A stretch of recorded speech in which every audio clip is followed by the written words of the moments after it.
සුබ දවසක් කියලා ප්‍රාර්ථනා කරන ඔයාලා හැමෝටම 2026 වසරේ 6 ශ්‍රේණියට සමත් වෙලා නර්තනයේ විෂයක් වශයෙන් හදාරන්න කැමති පුංචි දුවදරුවන්ට තමයි මම මේ පාඩම අරගෙන එන්නේ. හොඳයි දීපතේ. ඔයාලගේ නර්තන විෂයේ පළවෙනි පාඩම තමයි පරිසරය ඇසුරෙන් නර්තන නිර්මාණය. මොකද්ද පුතේ පරිසරය කියලා කියන්නේ? පරිසරය කියලා කියන්නේ අපේ වටපිටාව.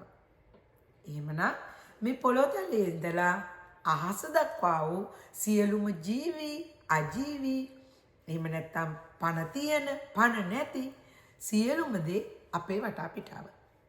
මෙන්න මේ පරිසරයේ දෙස බලනකොට අපට නර්තන කලාව තුළ බොහෝ නිර්මාණ කරන්න පුළුවන්. අන්න ඒ පිළිබඳව තමයි අපි අද මේ පාඩමේ ඉගෙන ගන්න.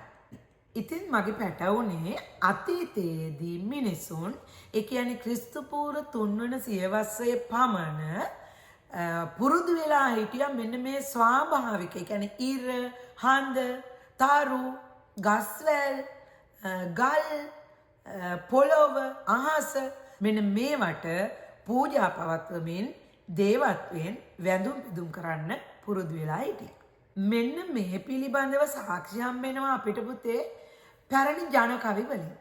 එතකොට ජන කවි කියලා කිව්වේ ජනතාව අතරින්ම නිර්මාණය වෙච්ච දේවල්. කෙසේ වෙතත් මෙන්න මේ ජන කවි දිස බලනකොට ඔයාලට වැටහෙවි මෙය කොයිතරම් දුරට ඇත්තක්ද කියන එක. එහෙමනම් අපි මේ ගායනා ටික අහලා බලමු. ඉර දේවියා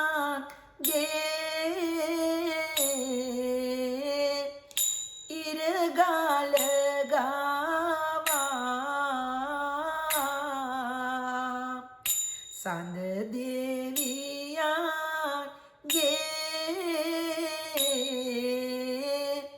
සඳගාල ගාවා ගණ දෙවියන්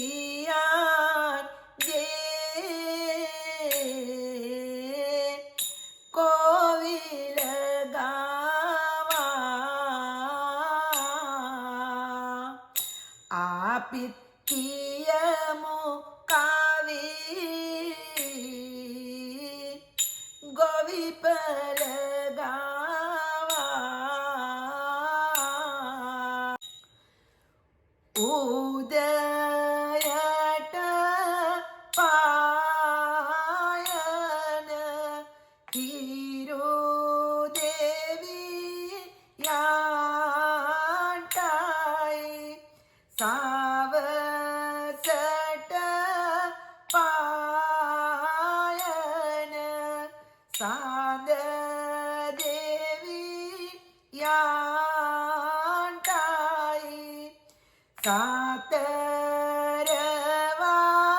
සතරවාරම් දේවි සතර දෙනාටයි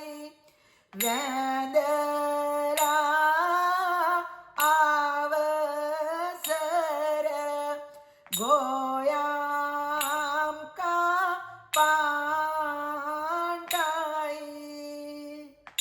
ආසේ දෙවියෝ රැස්ව සිටින්නයි පොළොවේ දෙවියෝ බිම වැඳ ගන්නයි සතරවරම් දෙවි බලා සිටින්නයි අදලි කෙලියෙන් අපදිනවන්නයි.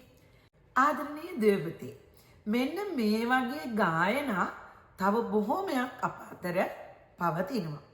එන්නේ ඒවා ඔයගොල්ලන් සොයා බලලා ඉගෙන ගන්න. ඒ වගේම තමයි මිනිසාගේ පරිණාමය සිදු වූ දඩයම් යුගය, එඬේර යුගය, ගොවි යුගය තුල මේ පාරිසරික ස්වාභාවික වස්තුන්ට වැඳුම් පිදුම් කිරීම බොහෝ සෙයින් පැවතුනද මිහිඳු හිමියන්ගේ ලංකාගමනයත් සමග ඇති වූ සංස්කෘතිකමය සහ දේශපාලනික වෙනස්කම් හේතු කරගෙන මිනිසා සහ පරිසරය තුළ තිබූ සම්බන්ධතාවය වෙනස් වෙන්න පටන් ගත්තා.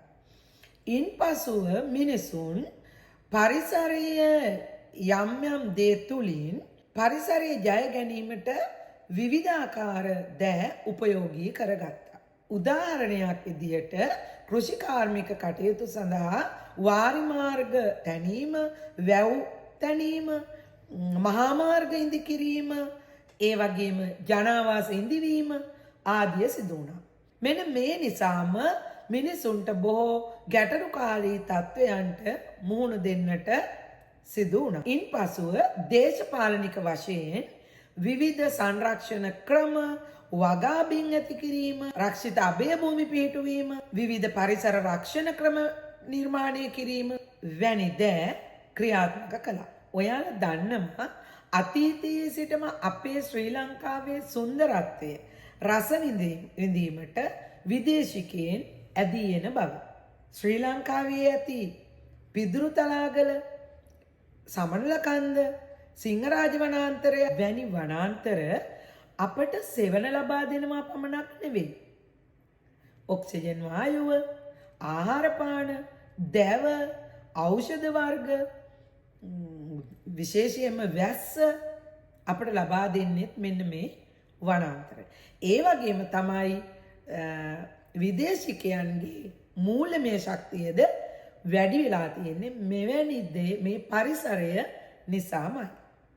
එහෙමනම් අපි හැමෝම අපේ පරිසරය රැක ගන්නටත් සිතන්නම ඕනි. එහෙමනම් අපිට මේ පරිසරය ජීවත් වීමට බොහෝ සෙයින් උපකාරී වෙනවා. හොඳයි. එහෙනම් අපි බලමු නර්තනයේ පරිසරයෙන් ඇති බලපෑම කොහොමද කියලා. ඔයාලා දන්නවා පරිසරයේ තියෙනවා පුතේ විවිධ වර්ණ, හැඩතල, එතකොට චලන, නාද තියෙනව නේද? එහෙමනම් මෙන්න මේවා මතක් කරලා බලන්න මොනවද අපිට පරිසරයේ දක්නට ලැබෙන වර්ණ, මොනවද අපිට පරිසරයේ දක්නට තියෙන චලන, මොනවද අපිට පරිසරයේ දක්නට අසන්නට ලැබෙන නාද, මොනවද පරිසරයේ තියෙන හැඩතල, මේවා ගැන හිතන්න චුට්ටක්. දැන් බලන්න ඔයා ගසක් කියලා හිතන්න. ගසක් සුළඟට සෙලවෙන්නේ කොහොමද? තද සුළඟක් ආවොත් කොයි විදියට සෙලවෙන්නේ? ගසක අතුරු කිරිවැන්නේ කොහොමද? කොළ සෙලවෙන්නේ කොහොමද? එතකොට වියලිච්ච කොළයක් උලඟට බිමට එන්නේ කොයි විදියටද? දැන් අපි ඕගොල්ලන් තනියම හිතන්න ඕනේ, කල්පනා කරන්න මම ගසක් නම් ගසක් කියලා වෙන්නේ කොයි විදිහටද? එතකොට ගසක කොළයක් වැටෙන්නේ කොහොමද? ලොකු සුළඟක් ආවොත් කොයි විදිහටද සෙලවෙන්නේ? දැන් බලන්න ඒ විදිහට චුට්ටක් ඇඟ සොලවන්න. සුළඟට ගසක් සෙලවෙන විදිහට, සුළඟට කොළයක් බිමට වැටෙන විදිහට පොඩ්ඩක් සොලවන්න, ඇඟ සෙලවීමක් කරන්න. අන්න ඔයාට නොදැනීම ඔයා නර්තන නිර්මාණයකට පෙළඹිලා නේද? ඉගෙනගෙන නේද දැන්? එහෙනම් ඔන්න ඕකයි පුතේ අපේ 6 ශ්‍රේණියේ තියෙන පළවෙනි පාඩම. ඒ වගේම තමයි ගංගාවක් ගලා බසින සැටි, මනුස්සය ඇවිදලා උදේට වැඩට යන හැටි, එතකොට සිනාසෙන හැටි, දුක් වෙන ආකාරය, ඔන්න ඔය වගේ පුතේ අපිට පුළුවන් සත්ව චරිත ඊළඟට කුරුල්ලු පියාඹන සැටි, කොහොමද කෑම ගෙනල්ලා කවන්නේ චූටි පැටවුන්ට, මෙන්න මේ සියලුම දේ අපිට නර්තනයකින් නිර්මාණයක් කරන්න පුළුවන්. පුංචි තාලයකට අනුව මම ඊළඟ පාඩමෙන් ඔයගොල්ලන්ට කියලා දෙනවා කොහොමද අපි වගේ දෙයක් නිර්මාණය කරන්න කියලා. බලන්න හිතලා ඔයගොල්ලන්ට තනියම කරන්න පුළුවන් ගෙදරදී ලස්සන නිර්මාණයක්. කන්නඩිය ඉස්සරහට යන්න, ගිහිල්ලා කරලා බලන්න. ඔයා ගංගාවක් කියලා හිතන්න, ඔයා ගහක් කියලා හිතන්න, ඔයා මිනිස්සෙක් කියලා හිතන්න, ඔයා රජ කෙනෙක් කියලා හිතන්න, කුමාරිකාවක් කියලා හිතන්න, වැද්දෙක් කියලා හිතන්න. විවිධ චරිත. ලස්සන මොනරෙක් කියලා හිතන්න, පිල්ලි දාගෙන මොනරෙක් කියලා හිතන්න. හංසෙක්, දිය පීනන හංසෙක් කියලා හිතන්න. මේ වගේ අපිට පුළුවන් පුතේ මේ පරිසරයේ තියෙන දේවල් වලින් නර්තනයක් නිර්මාණය කරගන්න. අපි කරලා බලමු නේද? එහෙනම් දුවේ පුතේ ඔයගොල්ලන් අද ගෙදරදී පුංචි සිදුවීමක් මතක් කරගෙන ඒ සඳහා චලන ටිකක් සෙලවීම ඇඟ සෙල චලනය කියන්නේ සෙලවීම පුතේ. ඇඟ සොලවනවා, අතපය සොලවනවානේ. ඒ විදිහට චලන ටිකක් දාලා පුංචි සිද්ධියක් නිර්මාණය කරලා බලන්න. අන්න එතකොට ඔයාලට දැනේවි ලස්සන නාට්‍යයක් ඔයාලා අතින් නිර්මාණය වුණා කියලා. එහෙනම් ඔයාලා හැමෝටම සුබ දවසක්.